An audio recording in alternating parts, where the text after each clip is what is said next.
To make sure the kale you are growing has the best genetics for your climate, harvest your own seeds from your own kale.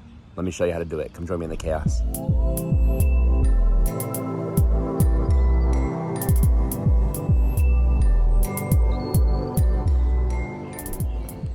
All right, so just for some context, I'm in zone 6, so Independence, Missouri. My last frost is supposed to be around April, mid-April. And I planted my kale. I know I'm a rule breaker. I planted my kale in February. I just kind of went out, bought one of those 5-pound bags of microgreen seeds of kale, and I just sprinkled the seeds all around my perimeter in February. So a good 2 months, month and a half, 2 months before the last frost. Doesn't matter. The seeds are smart. They'll know when to germinate. So I threw them out here just to make sure that they would take advantage and grow right as soon as they could. So as you can see, kale. And I realized it was a mixed bag, so it had some, what some people call collards, but it's still kale. So lots of kale around the perimeter. And crazy enough, I mean, I'm still in mid-June and I already have kale going to seed. And this kale right here was my first one to sprout. This one actually sprouted in March and it made it through like 3 or 4 frosts. So this one has genetics that are really good for getting through frost. So I wanted to make sure that I harvested these seeds because, like I just said, these are frost resistant. They'll just grow right through the frost, which is perfect. They are a little, the genetics of the flavor aren't what you'd expect in the grocery store. They're a little bit more pungent, but I enjoy that flavor, so that's not a big deal to me. The most important thing to me is I can get an extra 2 months of growing season in zone 6. And I think with modern agriculture, they're so focused on flavor that they're not realizing there's other things that need to be balanced. Like imagine having an extra 2 or 3 months of growing season on vegetables in the Midwest. So if you push for those genetics, you select for those genetics, then that's what you'll be able to do. Anyway, you'll notice here there's a whole bunch of seed clusters. When you see these happening on your kale plants, these are seeds. These green ones, they're still being fed by the mother plant. So I wouldn't recommend harvesting them while they're green. But when they turn brown like this, and the plant is basically cutting them off, they're drying. And you'll notice these little tiny black spheres. These are the kale seeds. And so you can pretty much just snip this entire thing off if you want to dry it a little bit longer.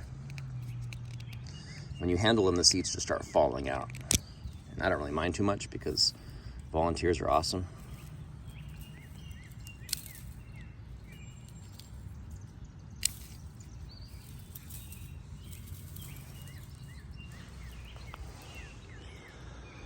So what I'll do is I'll put these in a plastic bag and shake them, separate all those seeds from those seed pods, and then I'll save these for next February to repeat my experiment and plant them again.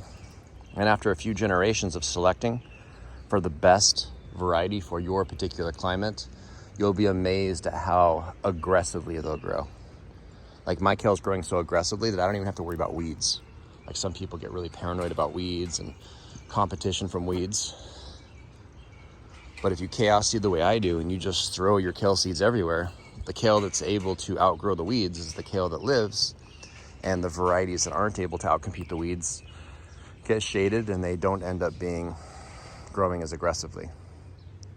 So this kale I'm growing, I've selected for just its ability to outcompete other plants for space, root space, leaf space, height, frost, ability to create seeds pretty quick. And I'll be harvesting these seeds and saving them for future generations. So it's a pretty easy process. Again, I call this chaos gardening.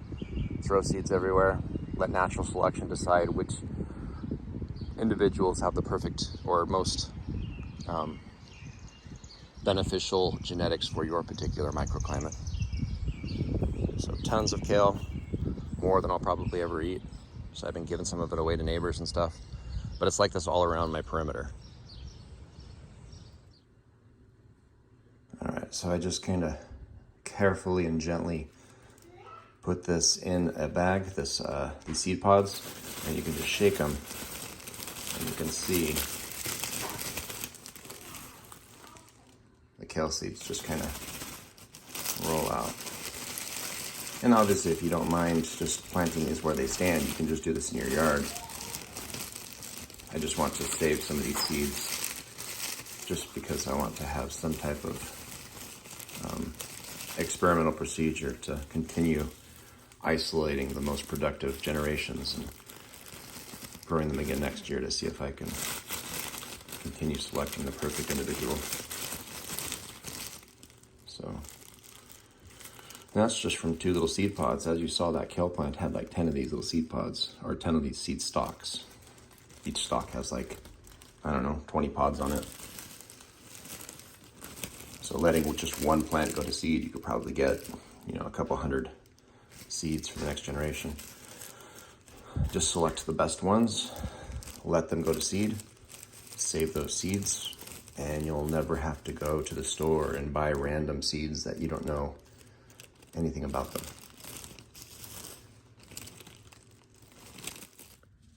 Cold hardy kale.